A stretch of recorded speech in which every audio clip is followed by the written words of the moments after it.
Good morning, students. Again, exercise 1.1, question number 9. So that each of the relation R in the set A equals x belong to Z, such as value of x is greater or equal to 0 and less or equal to 12, is given by R equals order pair of AB such that mod A minus B is multiple of 4. And the second part of this question is R equals order pair of AB such as A equals B is an equivalence relation, and find the set of R elements related to 1 in each case. And I have added one part. It is not in your question. Find equivalence class for 1. Because no one, there is not a single question in the exercise for equivalence class, and in board sometimes he will ask about the equivalence class. So I have taken here to write equivalence class for element 1. Again, we have given two parts in this question, and this relation is defined on the set A, which is for which the elements are integers and integers are taken from 0 to 12. इस question में दो part हैं, first and second, और दोनों part के लिए हमारे जो एलिमेंट्स लिए गए हैं वो सेट ए से लिए गए हैं. What is the set A? Set A is the set of integers from 0 to 12. इन दोनों पार्ट को अलग अलग मुझे इक्विवेलेंस प्रूव करना है. फर्स्ट पार्ट ये भी रिलेशन है, ये भी रिलेशन है, दोनों को इक्विवेलेंस प्रूव करना है. और दूसरी चीज है कि इसमें find the set of R element related to 1 in each case. मतलब फर्स्ट कंडीशन में या फर्स्ट रिलेशन के लिए उन एलिमेंट्स का कलेक्शन लिखना है जो कि 1 से रिलेट हो सकते हैं, और सेकेंड सेट के लिए भी, सेकेंड रिलेशन के लिए भी उन एलिमेंट्स का कलेक्शन लिखना है जो कि 1 से रिलेट हो सकते हैं. और ये पार्ट मैंने अपने मन से इंक्लूड कर दिया है कि फाइंड इक्विवेलेंस क्लास फॉर 1. तो अगर कहीं क्वेश्चन इक्विवेलेंस क्लास से पूछेगा तब भी तुम बता देगा. दोनों चीजें सेम है, खाली साइन थोड़ा सा उसको हम ब्रैकेट में लिखते हैं. Then we will come on the first part, relation first. That what we have to do here, we have to prove this relation as equivalence relation, and then what we have to do, we have to find the elements related to 1. in this case इस relation की condition में 1 से relate होने वाले elements का collection देना है, बताना है, सेट बनाना है, और फिर इसको बताना है कि इक्विवेलेंस है कि नहीं है. और इसकी कंडीशन में भी 1 से रिलेट होने वाले एलिमेंट्स का कलेक्शन सेट बनाना है, और उसके बाद इक्विवेलेंस क्लास लिखना है. तो we are coming on the first relation.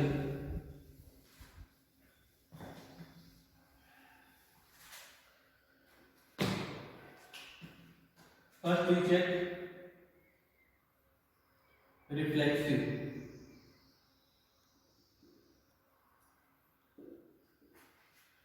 Reflexive, there is one order pair that is in the form of AB, and that belongs to the set of relation, and if it belongs to set of relation it will follow this rule.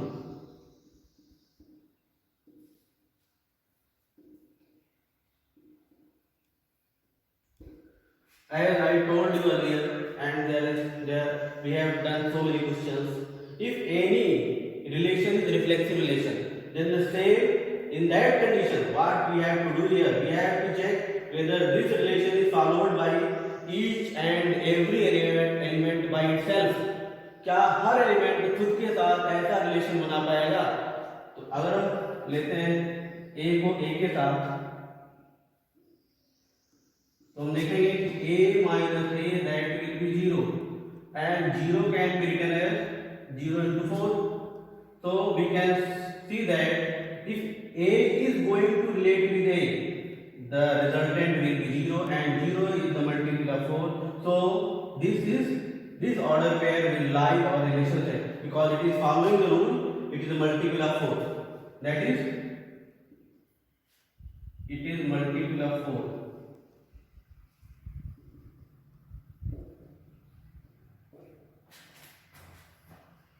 which is so it is reflexive. हमने क्या किया, हमने इस relation को same order pair पर check कर लिया और देख लिया कि रिलेशन फॉलो कर रहा है, इसका मतलब हो गया कि रिफ्लेक्सिव होगा।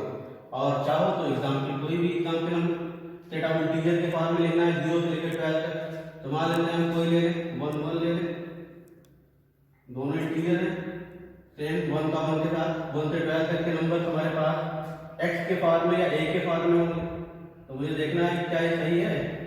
1 - 1 that will be 0 which is into 4, so it is true।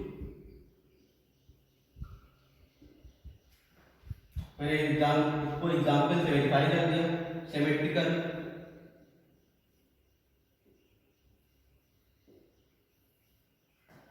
AB belong to R, it means that mod A minus B is a multiple of 4।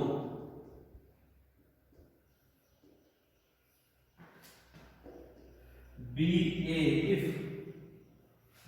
belong to R, then B minus A is a multiple of 4। As you know that for symmetry or symmetrical,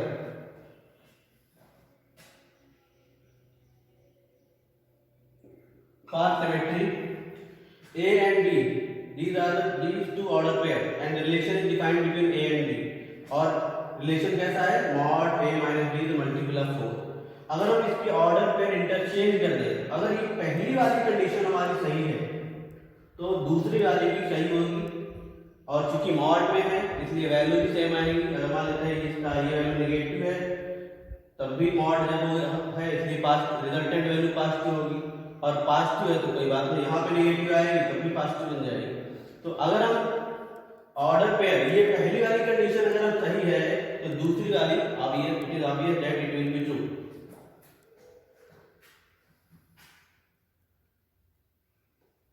it is true,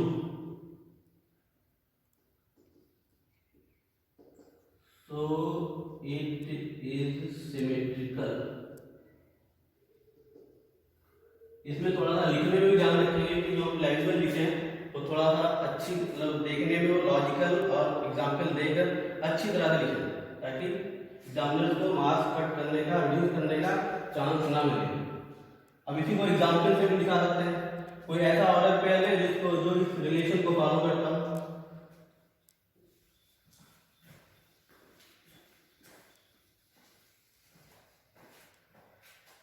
Example for symmetry. Let I have taken 1 and 5। दोनों integer हैं और दोनों कहाँ से लिए गए, set ए से लिए गए, और यहाँ पर देख सकते हैं 1 - 5 in mod that will be 4, that is multiple of 4।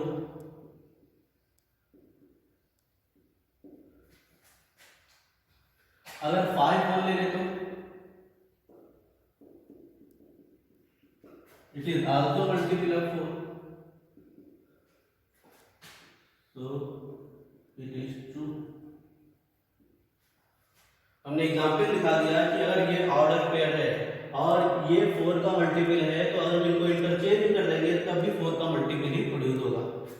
और सिमेट्रिकल,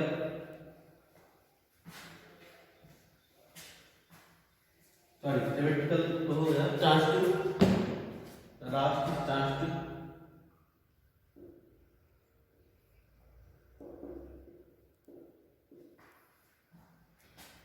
ट्रांसिटिव का लॉजिकल वे क्या होता है, A B belong to R, it implies that mod A minus B is multiple of 4। B C belong to are,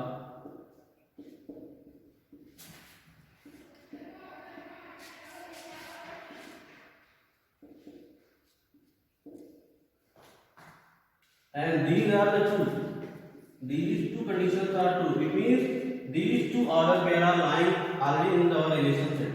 then if AC belong to R, that is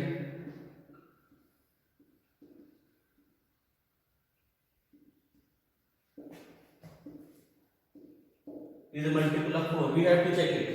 हमको देखना है कि सही है कि गलत है.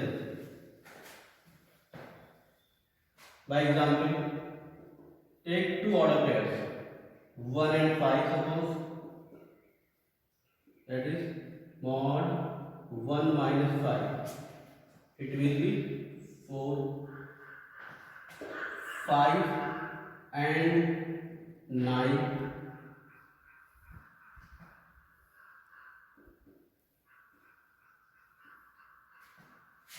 5 minus 9, it will be 4.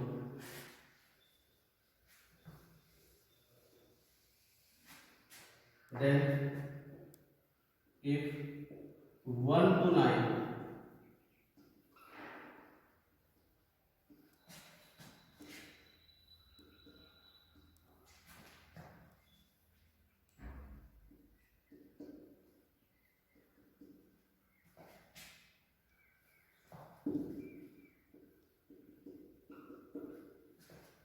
that is multiple of 4.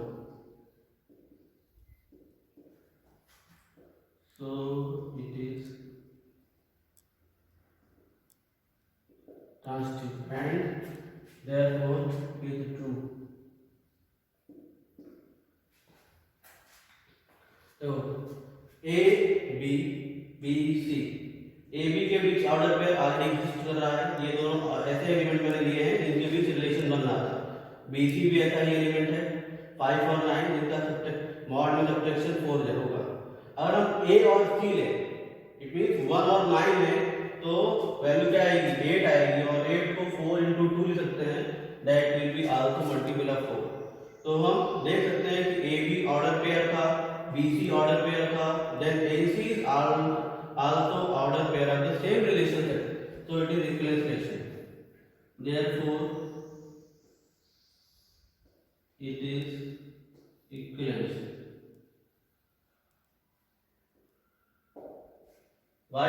Because it is reflexive, symmetrical as well as transitive. So this relation is called equivalence relation.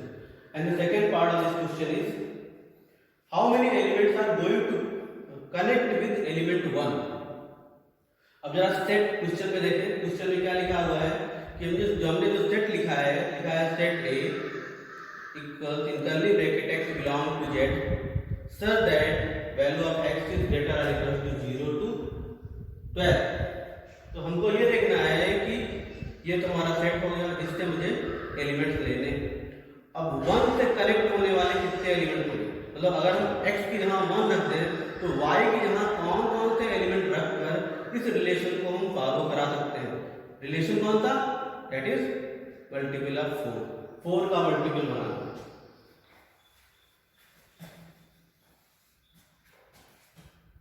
इसी का second part elements related with 1.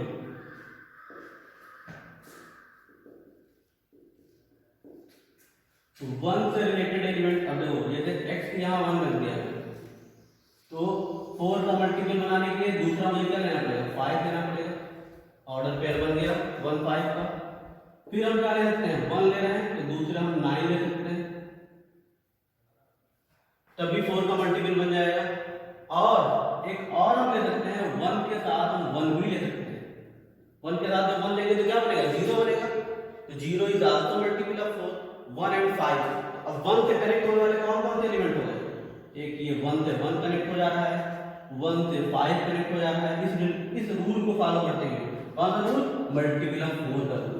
और 1 से 9 कनेक्ट हो जा रहा है. हम लिख सकते हैं set of elements connected with 1 या रिलेटेड विद 1.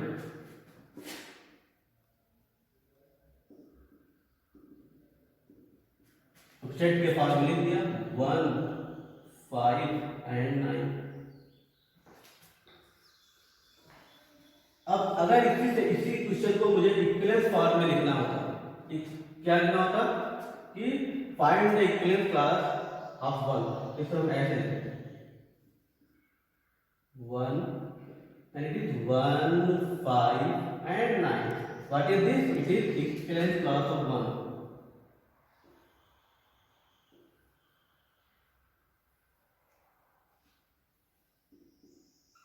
ये 1 का इक्विवेलेंस क्लास होता है। This sign represent for equivalence class. तो खाली सेट लिखना होता तो ऐसा लिखिएगा, इक्विवेलेंस क्लास लिखना होगा तो 1 के साथ जितने एलिमेंट्स कनेक्ट हो रहे हैं वो इक्विवेलेंस क्लास में है।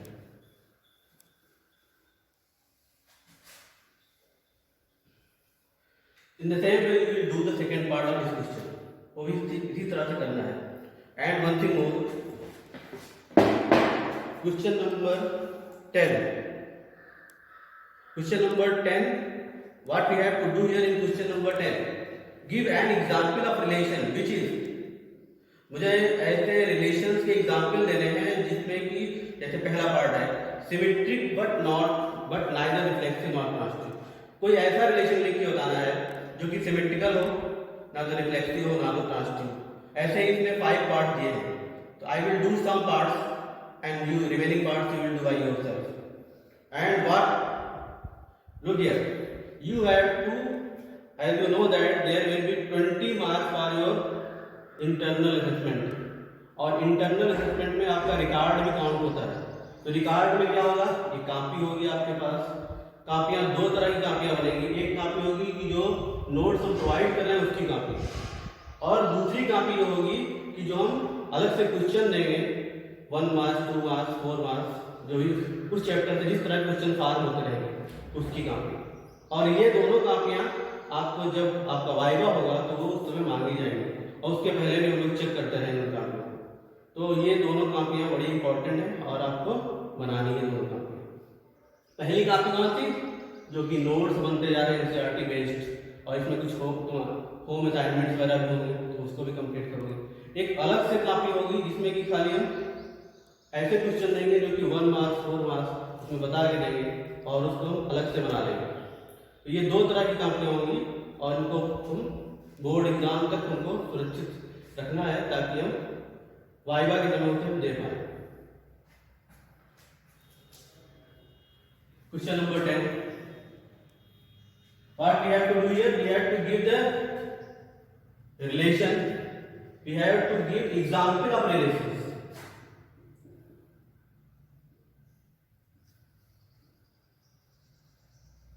हमको रिलेशन के एग्जाम्पल लिखने हैं, और एग्जाम्पल कैसे लिखने हैं, जैसे पहला पार्ट हम करने जा रहे हैं, symmetric but neither reflexive nor transitive. तो ऐसा कोई रिलेशन लिखना है जो कि सिमेट्रिक तो हो, ना ही रिफ्लेक्सिव हो, ना ट्रांसिटिव। तो रिलेशन लिखने के जैसा हम जानते हैं कि रिलेशन क्या होता है, रिलेशन इज सेट, और सेट को रिप्रेजेंट करने के 2 तरीके होते हैं, सेट बिल्डर फॉर्म और रोस्टर फॉर्म। रोस्टर फॉर्म क्या होता है, रोस्टर फॉर्म में खाली एलिमेंट दिखते हैं, सेट बिल्डर फॉर्म में कैरेक्टरिस्टिक दिखती है। इसके पहले वाला क्वेश्चन मैंने लिखा, उसमें क्या रिलेशन लिखा था, r equals in curly bracket x belong to z such as x is greater or equal to 0 less or equal to 12। तो ये उसमें क्या बताया जाता है, x कैसा, एक कोई सेट है जिसके एलिमेंट क्या है, इंटीजर, इसके एलिमेंट इंटीजर है, और 0 से ये तो तुम्हारा सेट हो गया था। और रिलेशन कैसे डिफाइन किया गया था, r equals in order in curly bracket order pair of a b such as mod a minus b is a multiple of 4। तो यहाँ पर क्या था, यहाँ मतलब जो सेट था उसको भी वहां पर सेट बिल्डर फॉर्म में लिखा था, और रिलेशन सेट को भी सेट बिल्डर फॉर्म में लिखा था। तो रिलेशन सेट को रिप्रेजेंट करने के 2 तरीके होते हैं, set builder form, roster form. Set builder form के लिए कैरेक्टरिस्टिक, कॉमन कैरेक्टरिस्टिक पता होनी चाहिए, और रोस्टर फॉर्म के लिए एलिमेंट के फॉर्म मिल सकते हैं। तो तो सेट बिल्डर फॉर्म थोड़ा सा कंपैरेटिवली टफ होता है। अब जैसे मान लेते हैं मुझे यही लिखना है, अब मैं मान लेता हूं कि late relation is defined on a set A having element 1 2 3।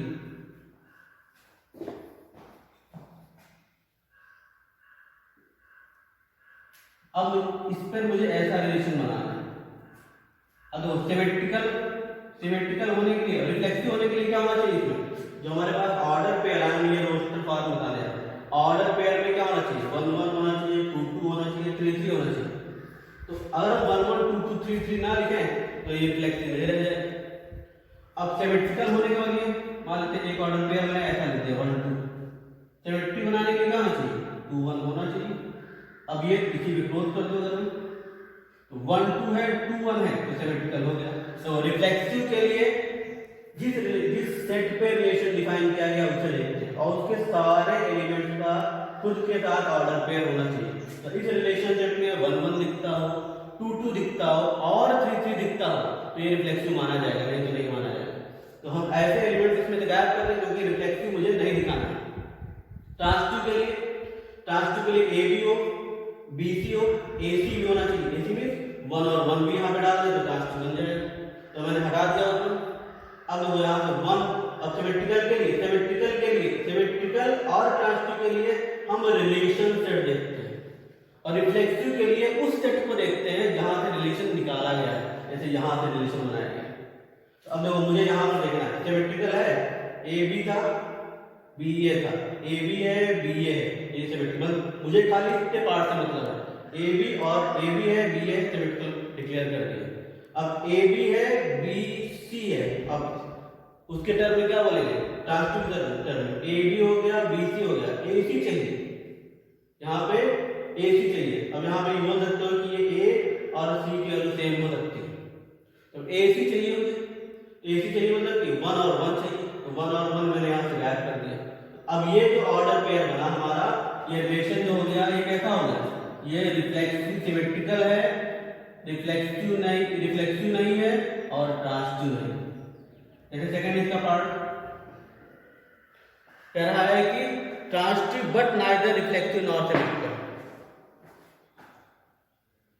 Transitive but neither reflective nor symmetrical. अब फिर हमने रिलेशन लिखा।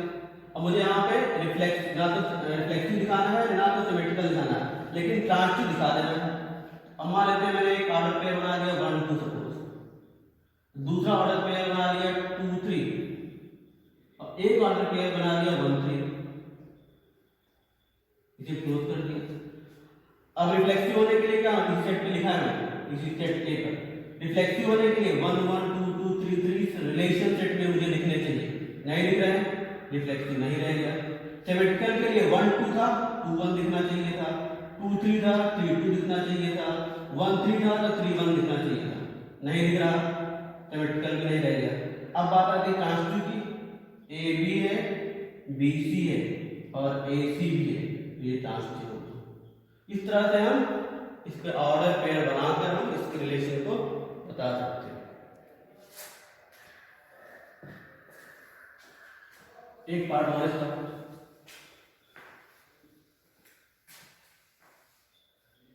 जैसे इसमें थर्ड पार्ट है हमारा reflexive and symmetrical but not transitive.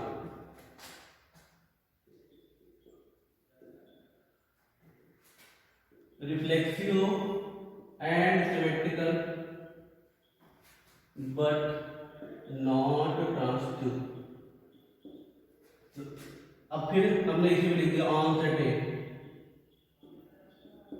1 2 3। Reflexive लिखना है तो मुझे क्या करना पड़ेगा, 1 1 ऑर्डर पेयर इसमें डालने पड़ेंगे, 1 1 2 2 3 3। फिर क्या करना है, मुझे सिमेट्रिकल बनाना है। सिमेट्रिकल बनाने के लिए क्या किया मैंने, 2 1 डाल दिया और 1 2 डालना पड़ेगा सिमेट्रिकल बनाने के लिए, 2 3 डाल दिया तो 3 2 बनाना पड़ेगा सिमेट्रिकल बनाने के लिए। अब वो ये सिमेट्रिकल हो गया। ये 3 ऑर्डर पेयर क्या बता रहे हैं, ये रिफ्लेक्सिव है और ये 4 ऑर्डर पेयर बता रहे हैं ये सिमेट्रिकल है। अब बात आती है कि ट्रांसटिव है कि नहीं है, या ट्रांसटिव से किया जाए इसका। अब देखो यहां पर 1 2 है हमारे पास इस रिलेशन से और 2 3 भी है, but A B B C but 1 3 does not lie in R, relation set में नहीं है। So it is not transitive, इसलिए ट्रांजिटिव है। तो हम ऑर्डर पेयर के फॉर्म में भी रिलेशन को बता सकते हैं, सेट बिल्डर फॉर्म में बता सकते हैं, बट ऑर्डर पेयर के फॉर्म में लिखना आसान होता है। सेट बिल्डर के फॉर्म में हमें कैरेक्टरिस्टिक रिप्रेजेंट करनी पड़ेगी और वो उसके लिए हमको अलग से रिलेशन सोच के रखने पड़ेंगे। हमको दिमाग में आने चाहिए कौन से रिलेशन बना पाएंगे। वैरायटी इस तरह से हम आसानी से बता सकते हैं। ये रिफ्लेक्सिव हो गया, ये सिमेट्रिकल हो गया, और यहाँ से हमने देख लिया कि ये ट्रांजिटिव कंडीशन होल्ड नहीं कर रहा। अब ये भी हो सकते हो कि देखो 2 1 है 1 2 है, तो 2 2 तो है यहाँ पर, तो ट्रांजिटिव हो गया। ऐसा नहीं, जितने एलिमेंट है सबके लिए हम चेक करेंगे ट्रांजिटिव कंडीशन। जैसे 1 बोल सकते हो ना कि वो 2 1 है 1 2 है, 2 2 भी तो दिखा है यहाँ, ट्रांजिटिव हो गया। या फिर 2 3 है 3 2 है 2 2 है, ऐसा नहीं 1 2 है 2 3 है, हमें दोनों के लिए तो चेक करना है। कहीं पर भी अगर वो रूल ब्रेक कर जा रहा है तो ट्रांजिटिव नहीं बोला जाएगा। ऐसे 1 2 2 3 1 3 चाहिए मुझे, और अगर नहीं है तो ट्रांजिटिव नहीं होगा। भले ही किसी के लिए वो एग्जिस्ट कर रहा है, लेकिन सबके लिए होना चाहिए। जितने डिफरेंट ऑर्डर पेयर हैं, यहाँ पर भी ए बी और बी सी कंडीशन लाई कर रही है, तो ए सी की कंडीशन भी लाई करनी चाहिए। अगर नहीं हो पा रहा है तो उसे हम ट्रांजिटिव नहीं बोलेंगे। बहरहाल ये ऑर्डर पेयर कैसा है? Reflexive, symmetrical, but not transitive. Okay, thank you.